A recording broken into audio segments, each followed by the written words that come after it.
Vincent Valentine. Has there ever existed a character as simultaneously cool as ice and gay as hell as Vincent Valentine? This dude is the Fujoshi Jessica Rabbit. He's the femcel Lola Bunny. Whatever you call him, he's a certified belt-wearing legend. And you just know he says it.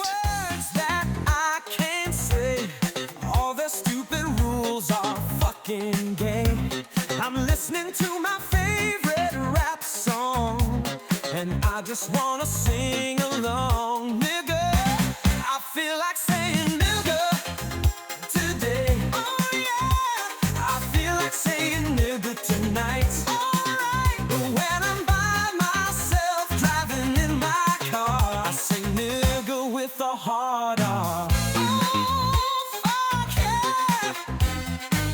Responsible for more needlessly spent lead than the assassination of Archduke Ferdinand. Responsible for more scratched boxes than the domestication of the house cat. This dude's caused more clams to scream than when the French discovered boiling water. This guy's caused more pussies to cry than Elden Ring. He's caused more young women's sexual confusion than the invention of the hot tub jet. Yeah, enough of that. If you couldn't tell, I like this character. I like him quite a bit. I know Nomura gets the credit for all the quintessentially edgy designs from this era, but it was more than just him. Some other artists deserve love too. Vincent was hardly even in Final Fantasy VII, but we see the rule of 3 in full effect here. You got whiny pretty boy, whiny bad boy, and the nihilistic edgelord to fully round off the edges of our perfect Fujo bait triangle. A Japanese friend of mine told me that Vincent was never super popular in Japan when he was growing up. I have no way of telling if this is true, but it would make sense. There's a few interviews from the time where they mention this game targeting the Western market,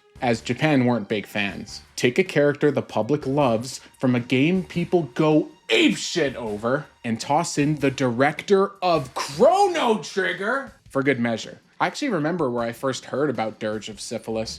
This game came out just 4 months after Advent Children. The first kid in our school who got a high-speed internet connection would burn movies for people for a fee. We had the in because we were bros, so no charge for us. Those were the days. He burnt me a DVD of Advent Children in Japanese with English subtitles. In those days, the DVD burning software sometimes let you make menus for the disc. They never reached heights much higher than Windows Movie Maker. At my request, he included the movie itself and gameplay footage he found of the game. The only footage he could find was blurry as shit and it had no background audio, so he overlaid the song Give Up the Grudge by Gob over top of the footage. I would give anything to find a copy of this disc again. Bunch of friends gathered at my place and we watched Advent Children. We obviously loved it, and then we fawned over this gameplay footage. Eventually I saw a copy of the game at the local Rogers Video, and they somehow had a copy in stock, even though it just came out.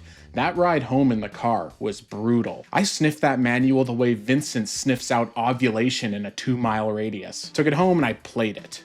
And I played it. And I played it.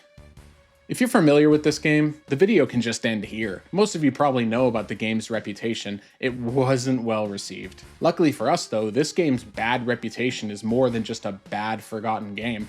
This one seems to come up every couple years. It refuses to either leave or enter the public discussion at all. I remember not liking this game. I know all the problems it has, which we'll get to later, but it felt different. There's a ton of games that I don't like. I also don't think about them. I googled list of mediocre games and Dragon Age Inquisition came up. This is a fantastic example. It's just a game that I didn't like and I haven't thought about it for God knows how long. So why does this game live on in me? Is it a misunderstood gem?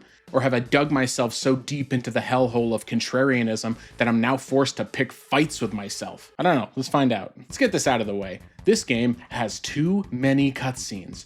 Holy shit! Destination Cutscene City, baby. My memories of this were endless cutscenes where Vincent continuously tries to out-edge himself.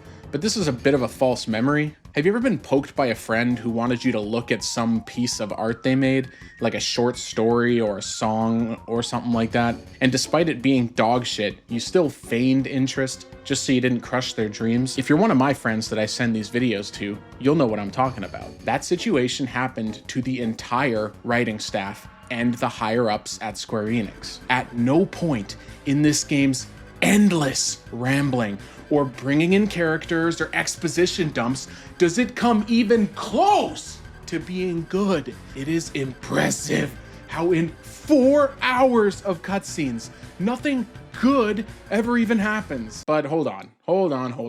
We can easily shit on games. It takes no thinking whatsoever to complain about a game, and for truly great games, it doesn't take thought to praise them either. But let's be positive. Part of me wants to love this game, so instead, let's look at it from a different standpoint. Holy shit, look at this part! Did you see that? Oh my god! Vincent, look out! Yeah, some of these are pretty good. This intro cutscene is shocking, to be honest. It's beautiful. You could mistake this for a cutscene from Advent Children. I realize now this is absolutely where the budget all went. Yuffie and Vincent are working together to meet up with the others we know. Something went wrong, apparently. 3 years later, Vincent sits in his room, soy-apologizing to all the people he wronged in his heart. He watches news footage of some military personnel investigating a disappearance of some kind. Outside, the people of the city are having a festival. Vincent wonders what the purpose of a festival even is, considering we'll all be dead eventually. Boom! Bunch of ships roll in. They drop off these soldiers who start ransacking the place. I know I seem like somebody who doesn't care about anything,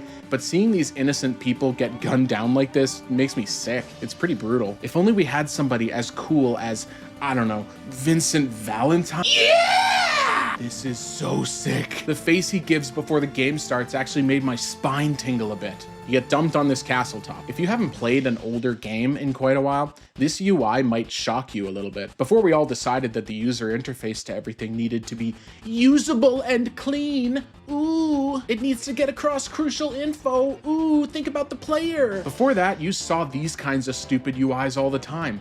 Look at this health bar. Are you watching this on a second monitor? Then stop and look over. Then look over here and look at this health bar. Say what you want about this user interface. What you can say is that this was for sure not created using a template. This soulful bastard came from the minds of the staff. I guess I could mention this is a third-person shooter. They tried to catch the attention of the Westoids, which meant only one thing. Guns, guns, guns, guns, guns, guns! Third-person action shooty games are actually kind of rare. You can tell from some of the footage here that aiming directly at the enemies isn't required. Just get them caught in this entire crosshair, which, by the way, is an absolutely beautiful crosshair. I love the color, and I like these little additions around it. Mwah. If they get caught in here, they get hit. If you aim better, you can do some more damage, but this isn't CSGO. It's a lot more loosey-goosey than that. We run through some hallways and climb some ladders and watch some more cutscenes. Before we finish the first level, some of these issues actually start to present themselves already. The first is that the devs assumed we were all esports pro gamers. Look at how fast I get shot when I step out of this corner. What is this? Why are people curving their bullets around the corner? What is this, fucking wanted? Vincent actually feels good to control. This is actually a bit strange because his double jump feels wonderful, but you'll play for just a few minutes before you realize you can't jump onto anything. Everything's surrounded with invisible walls. These boxes here are the only thing you can jump on in this whole stage, and they're in an alley with no enemies. You gotta deal with more invisible walls than when we drop the blind kid in school off at the corn maze. Little side missions pop up, like here you gotta guard these boxes for a set amount of time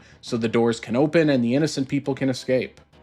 Wait, what? There was an enemy in there? What the fuck? Little missions like this are spread all over. When you get one of these temporary objectives, we get one of these screens. Yeah, this is fantastic. Mwah. There's these fire pits everywhere that you can't jump over. Every area seems to be a hallway with a slight turn at the end. Seriously, look at how many hallways are in this game.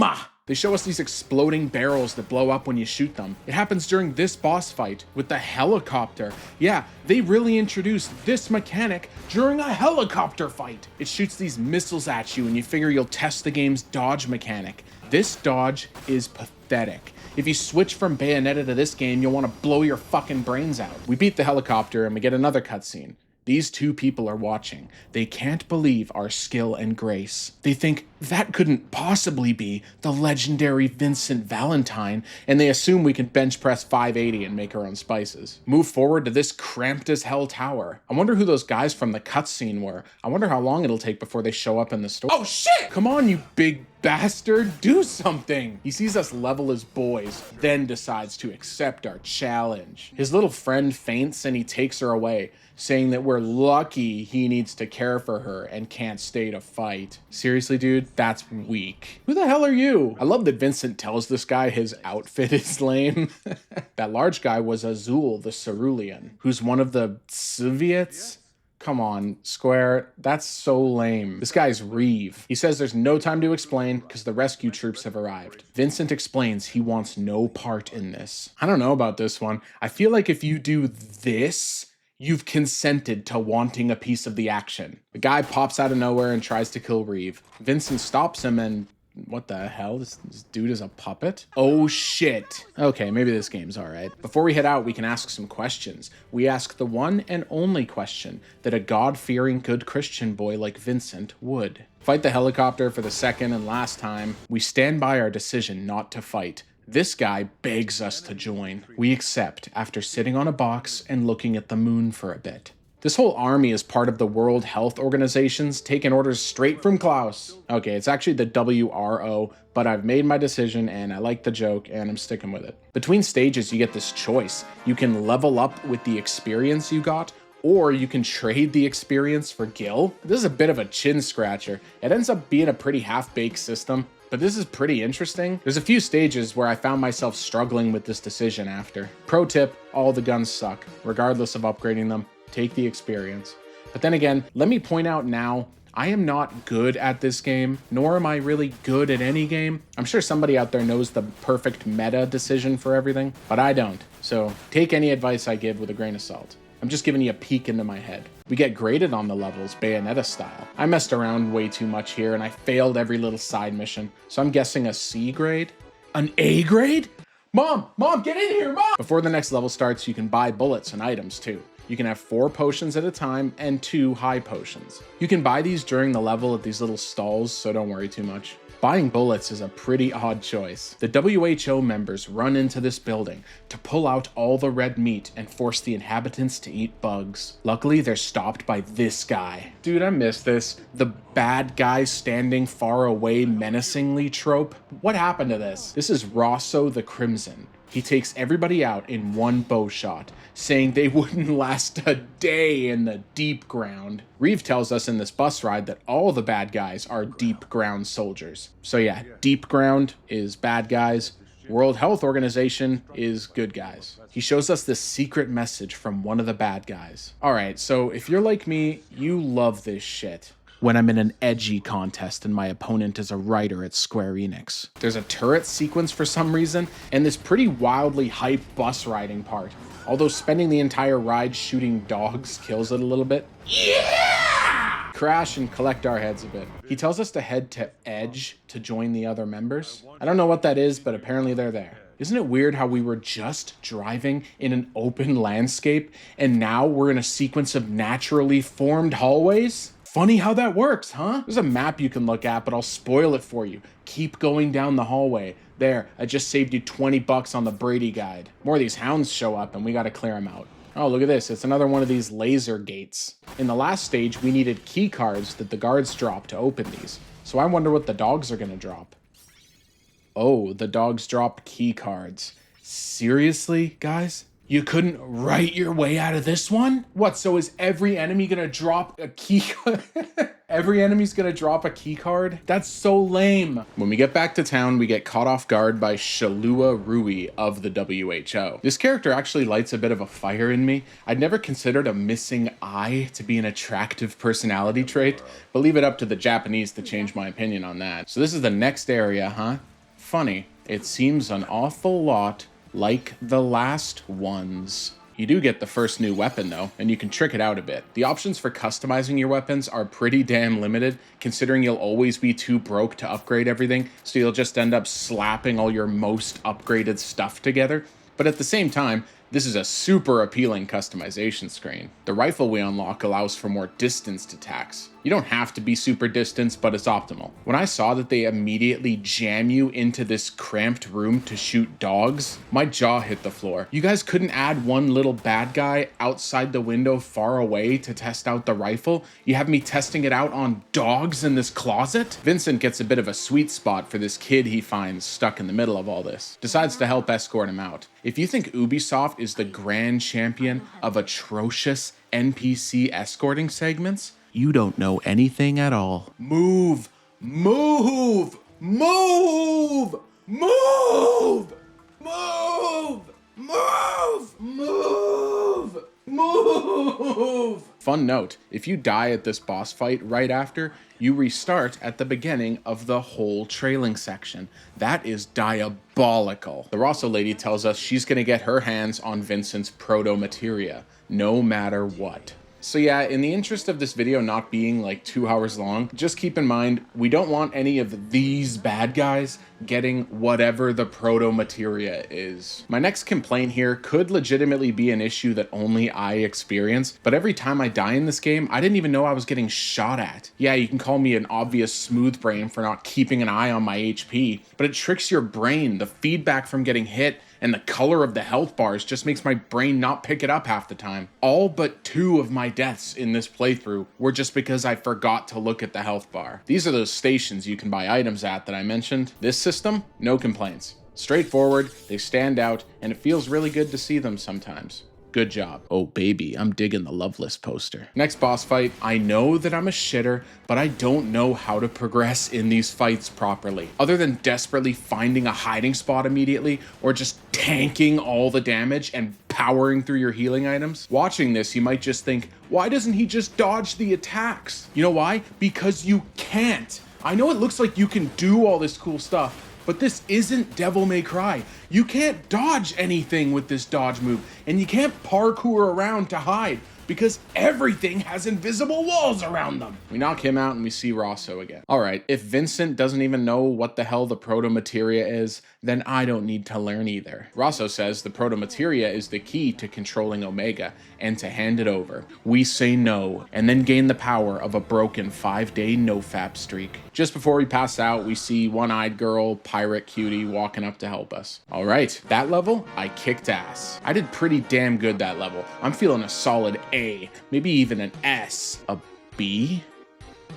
All right, moving on. Vincent has a nightmare about this girl, Lucretia, who is clearly not Yuna from Final Fantasy X. Pirate Cutie brings us back to the WHO headquarters after our collapse. Once she ensures that we're healthy, she proceeds to shovel the plot down your throat. Great merciful Christ. This scene is long as shit. TLDR, everything is going according to Keikaku. This stage, we're in a kind of a mall. It's really impressive just how shitty this part is. It's the same floor copy-pasted 6 times. The enemies spawn on different floors and you gotta run around and go up and down the escalators to kill them. You keep running into unpassable keycard walls, so you gotta run back and check. It's really tedious. See this little gap? Wouldn't it be great if I could just jump across it to get that item? Nope. Have fun running around. And how does this game not have a run button? Like, the base movement speed isn't awful, but this is baffling. Every time I'm running through empty areas, I just mash all the buttons and click the sticks in,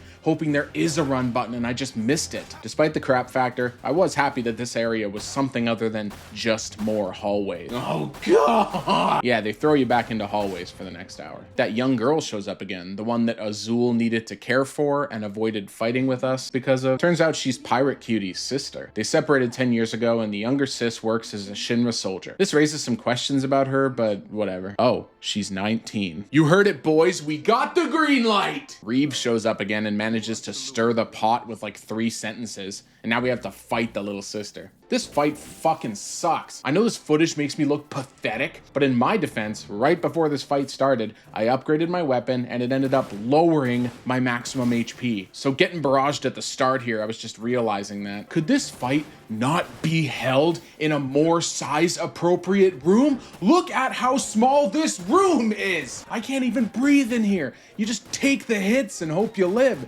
It's not difficult, it's just ass. Big sister runs up after the fight. You know, maybe you could have helped put a stop to this earlier when I was doing this. Azul jumps in for a surprise attack and chases us. We run away until, well, just look.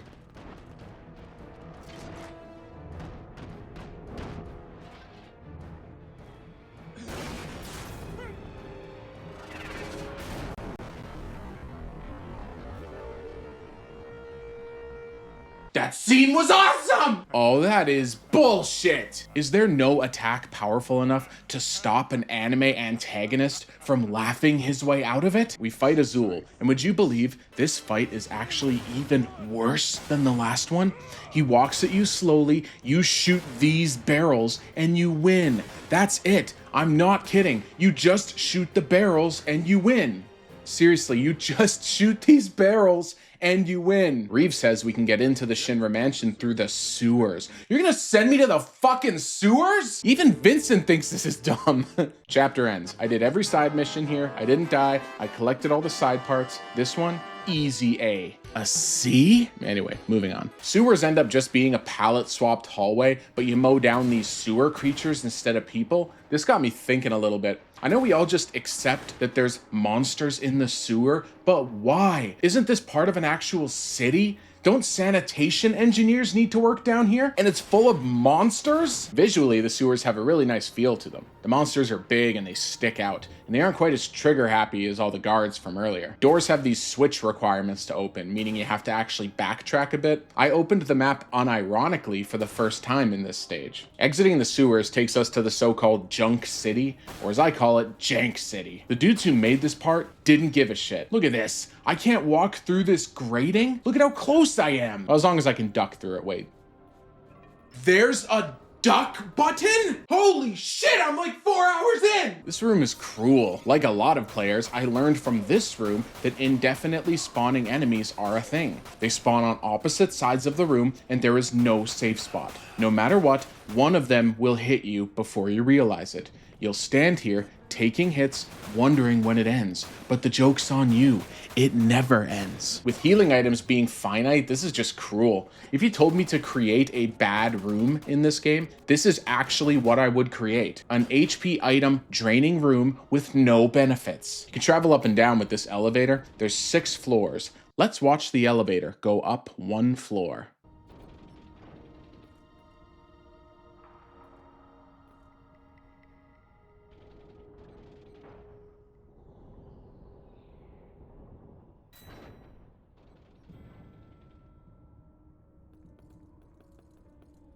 Hell yeah, dude. That's a 9.8 intensity on Roller Coaster Tycoon right there. Look at how close I can get. Why didn't they just let me jump up? Why can't I jump on anything? I ended up not realizing that it just keeps going up if you wait. Take an even fancier elevator higher and you get a flashback of Vincent talking to a doctor. Wait, that's Vincent? Oh, yo, move out of the way! I gotta add this to my Vincent-themed GeoCities page. This lady tells us she's nervous because Vincent is a Turk. That seems a little bit inappropriate. I mean, I want to retake Constantinople as much as the next guy, but show some class. We're in public, man. Kate Sith is trying to meet up with us, so we get to play as him during a stealth segment. Now, everything given so far, what are the odds that this stealth section is even moderately passable? Of course it's not. I'm glad the NPCs don't just bug out and catch you right away, but come on guys, you could try a little. I guess this doctor here is Lucrezia. She does that thing where whenever she mentions something, she assumes everyone has sky-high general knowledge on it. She throws out so much stuff at us here. I feel like it's gonna do one of those gay scenes where it fades to a space background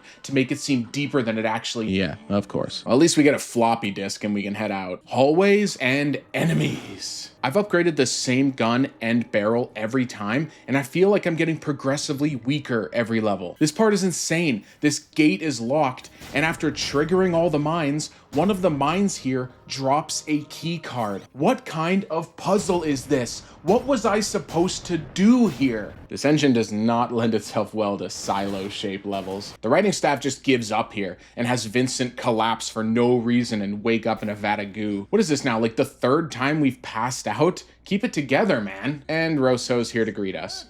Wait, isn't the bad person Rosso from earlier? What the hell's going on? Surely some exposition will help us through this. This boss is kind of fun. What I can't figure out is why they put an item purchasing station in this boss room. Can you imagine that? A store in a boss room to buy healing items? What's the point of the fight then? Holy shit, this guy does a lot of damage. Okay, maybe that's why the store is here. Oh, I guess we're chatting with Rosso again.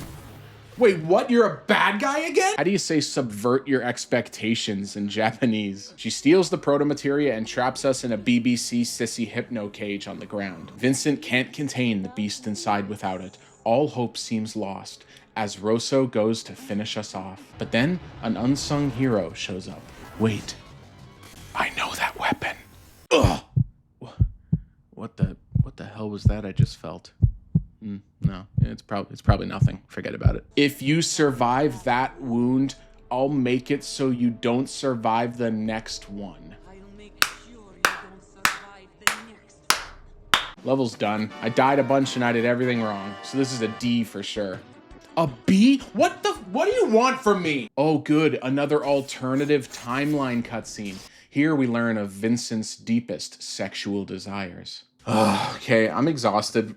No more of this. I'll give you the highlights. We wake up aboard a moving car. And yeah, the more keen of you may have already realized. The mystery figure from before is Yuffie. We get this really cute cutscene where she talks to us. Man, I love her so much. She tells us Reeve wants to meet up. Pirate Cutie and her sister have a moment and she threatens to kill her. Just as they're about to fight, a commotion breaks them up. We reach the exterior of the main bad guy zone and we fight bugs for some reason. I legit don't know why we're fighting bugs here. I think maybe they're just woodland creatures that wandered onto the enemy base. We reach the entrance to the base and we need to take down helicopters. Luckily, there's a turret. Wow. Yeah, real nice turret you got there, Vincent. This thing does less damage than my unupgraded machine gun, and you can get shot while you're sitting here. Why is this here? It is fun to shoot these down, though. Point your favorite gun at the sky and tell this turret gun to go fuck itself. When you enter the base, you get a bit more space to breathe. This is like 3 hallways in one. You can actually use some tactics here. There's some things to hide behind and some stuff to jump on. It's a massive upgrade. Oh shit, a mini boss. Okay, try that again. Oh, gee, God, Jesus! At least I won this time. These magical materia spells all suck. I can only use like 4 shots before they're empty. We meet up with the 2 sisters again, although this time she's not wearing her lab coat. This brings her from punished snake to snake punisher pretty quickly. Azul reigns on our parade. The 2 girls try to escape, but only the younger sister can make it out in time. We get this pretty brutal scene where the door closes and Azul kills her on the other side. Hey, Vincey boy. Trying to open this door and failing the whole cutscene doesn't make you look like a badass. What the hell is this? Is she pissing herself? Also, little sister joins us from here on out. Getting chastised by Yuffie for letting her die is pretty rough. If I lose 5 more good boy points, I won't be able to afford her letting me eat dog biscuits off the ground. Quick call and we get picked up by the one, the only, Sid. He's gonna take us deeper into the lair. Now this area.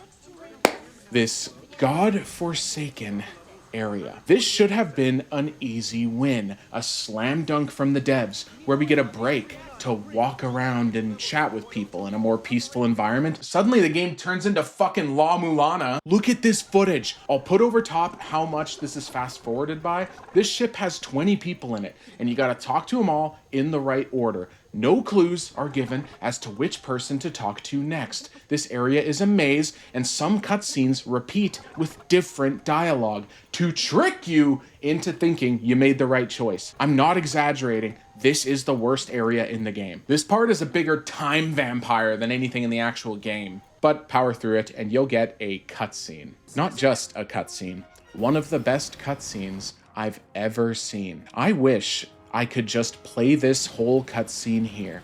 This shit right here.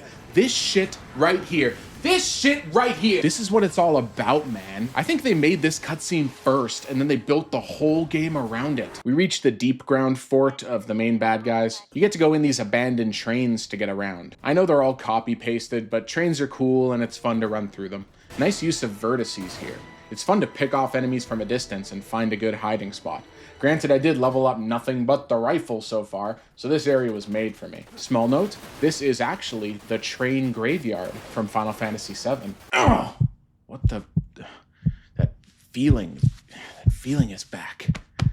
I don't know what that is. Anyway, moving on. Sheik the pirate cutie's little sister, talks to us through this Motorola Crazer and tells us to head up past the plate to the surface of Midgar. Knowing the plates from regular FF7, this is actually a pretty exciting time in the story. Oh, hell yeah! Oh, shit, yeah, baby! Woo! Working our way up, I should probably mention the whole limit break feature. You can unlock the beast inside and transform for a bit. I'm surprised that the art community never really latched onto this. If anything would get attention from Rule 34 artists, I assume it would be the animal Vincent. I haven't shown this so far because there isn't much to it. You turn into a beast and you can throw orbs. Your defense goes through the roof, but your attack power actually goes down. It's kind of a weird power up, but the little animation where you lose control is pretty funny. This hallway sucks. You just wait for the lines to go down, and they take too long to go down, so you blow up. The explosion does like no damage anyway, so no one's gonna put in the brain power here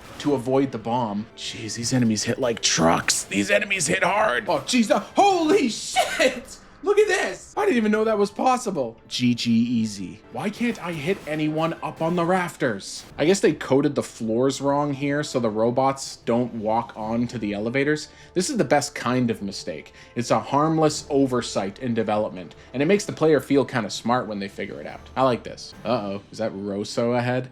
Am I really supposed to be able to get this close to her without triggering a cutscene? Well, given everything so far, it's gonna take my full, undivided attention to win this battle.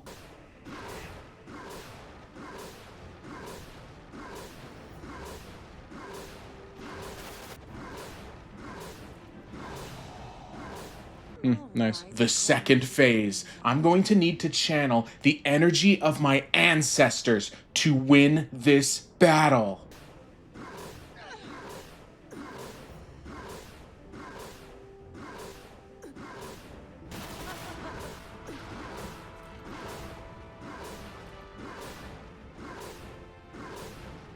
Sick. I guess Sid is flying overhead to drop in some help, but these bad guys raid his ship. So there's another bad guy here. Given everything so far, I want you to picture in your head what you think this next bad guy is going to look like. Ready? I'm guessing you were pretty close. From here, you work up the Shinra Tower. There's nothing to say about this starter stage. It's just hallways up until the tower. Man, I gotta start using some other weapons. This item box drove me crazy. If the world record holder for this game's any % run comes across this video, please post in the comments how I get this. Entering the actual Shinra Tower, you get the mission of collecting the top secret data files. Sounds pretty important. This cityscape is awesome. I love how you can look down and really feel the height.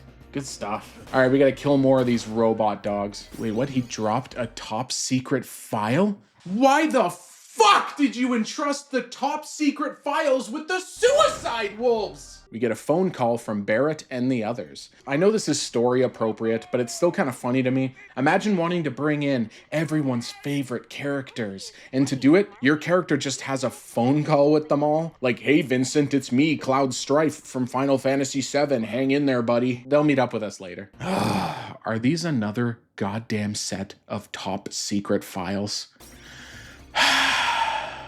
Climbing a giant tower is always fun, in every game. Some new mechanics and side missions here switch things up, a nice mix of far away and close enemies. The music and environment don't hurt either. I really like this stage. We fight Azul at the top in 2 forms. First one, easy as piss. Second one, can only be hit by magic. You can get him to destroy these boxes and regen your magic that way. I'm actually fairly sure I got stuck in an inescapable corner here, so enjoy the footage of my struggle session to 0 HP here for a second. At last, we finish him off. I'll just let this scene play out. Awesome. Pathway to the upper level opens and we enter. The devs have a bit of an anime moment themselves for this level. I don't know what happened here, but this level kicks ass. There's all this jumping and going under buildings and cool enemies. You get to get on turrets and then get off turrets. There's all these great items. You find a whole new machine gun here you can use. The key cards are in clever spots. There's a minecart segment. Yeah.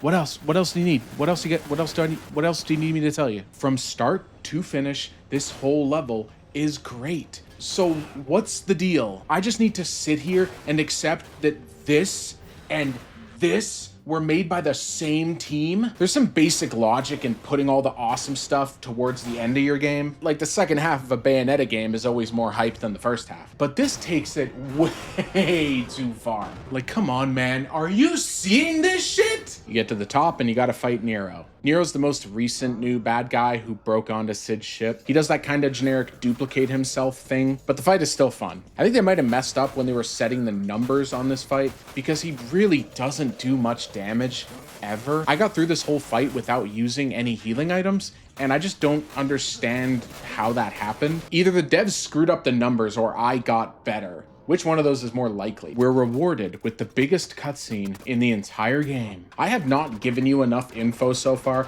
to actually know what's happening, so there's no point in explaining this part either. TLDR, destroy the Deepground, and stop Omega forever. We make our way to the next and last level. This is actually 2 levels, but they sort of combine them into one. From what we've seen, given this game's proclivity towards exponential goodness, my hopes are actually pretty high for this last stage. But super high expectations screwed this game in the first place, so let's be reasonable and give it a shot. Oh shit!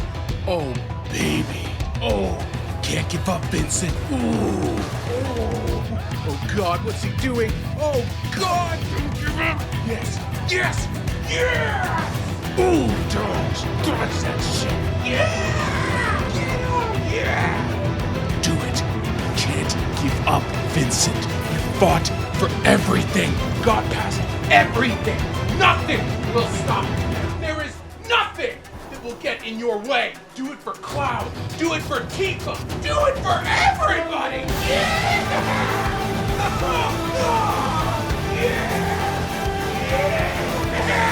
Oh shit! Cloud! Tifa! Barret! Sid! Get him, Vincent! Get him! Yeah! Oh, Sid, yeah! Yeah, we can do it! Yeah!